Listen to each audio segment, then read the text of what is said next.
एक समय की बात है। एक राजा रहता था। जब उसकी पत्नी मर गई तो उसके पास दो छोटी लड़कियां रह गईं। पहली पत्नी के गुजर जाने के बाद उसने दूसरी शादी कर ली। उसकी दूसरी पत्नी अपने सौतेले बच्चों से घृणा करती थी और अक्सर उनके साथ क्रूरता करती थी। राजा ने कभी उनकी देखभाल करने की जहमत नहीं उठाई और अपनी पत्नी को अपनी मर्जी से उनके साथ व्यवहार करने दिया। इस वजह से बेचारी लड़कियां बहुत दुखी रहती थी। उनमें से एक ने एक दिन दूसरे से कहा, चलो अब और देर नहीं करते, झाड़ियों में चले जाते हैं, क्योंकि यहाँ किसी को परवाह नहीं है कि हम जाएं या रहें। परिणाम स्वरूप वे दोनों जंगल में चल पड़े। एक लंबी यात्रा के बाद वे अंततः एक भव्य महल में पहुँचे।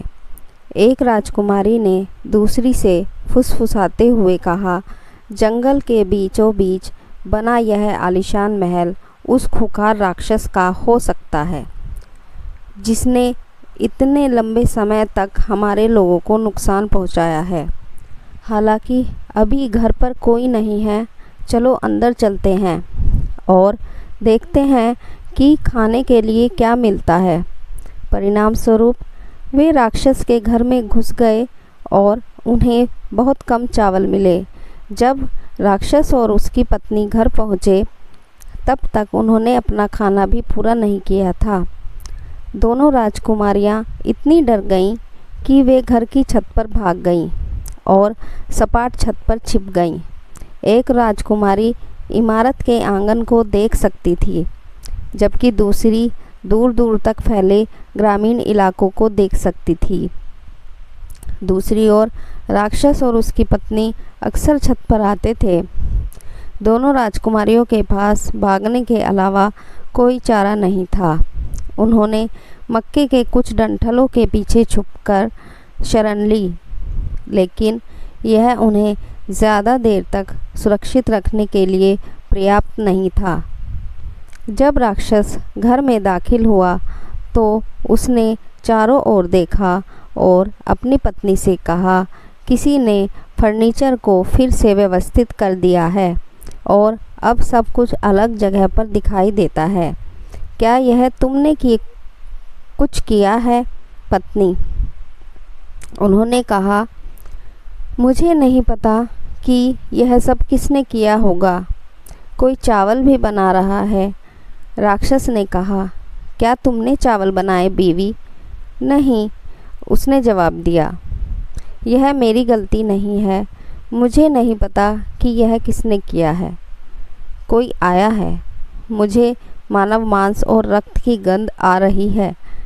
उसके पाए जाने की क्या संभावना है? यह सब बकवास है, पत्नी ने टिप्पणी की।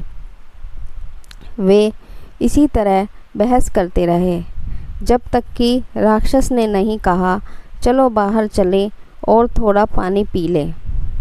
परिणाम स्वरूप राक्षस और उसकी पत्नी पास के एक कुएं की ओर चल पड़े।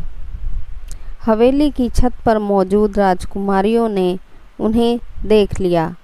दोनों राजकुमारियों में सबसे छोटी एक प्रतिभाशाली युवती थी।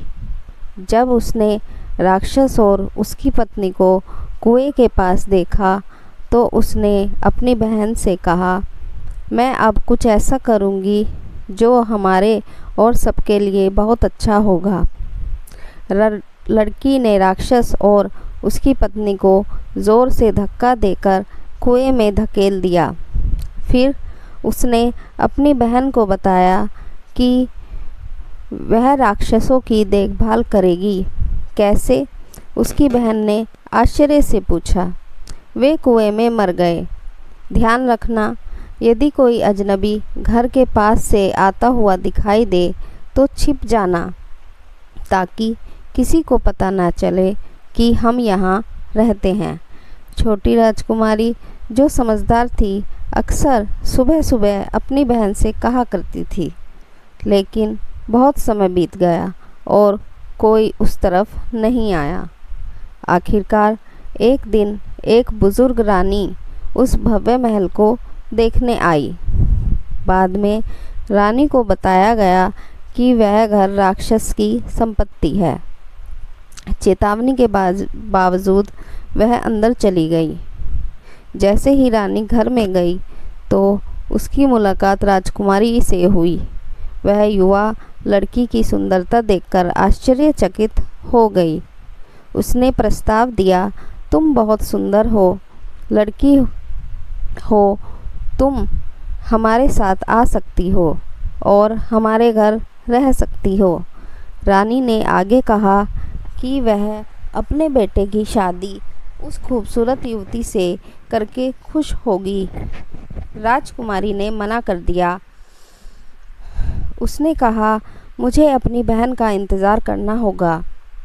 रानी उसकी दुविधा समझ गई और यह वादा करके चली गई कि वह अक्सर उससे मिलने आएगी और जब उसकी बहन वापस आएगी तो वे उसके महल में साथ रह सकेंगे।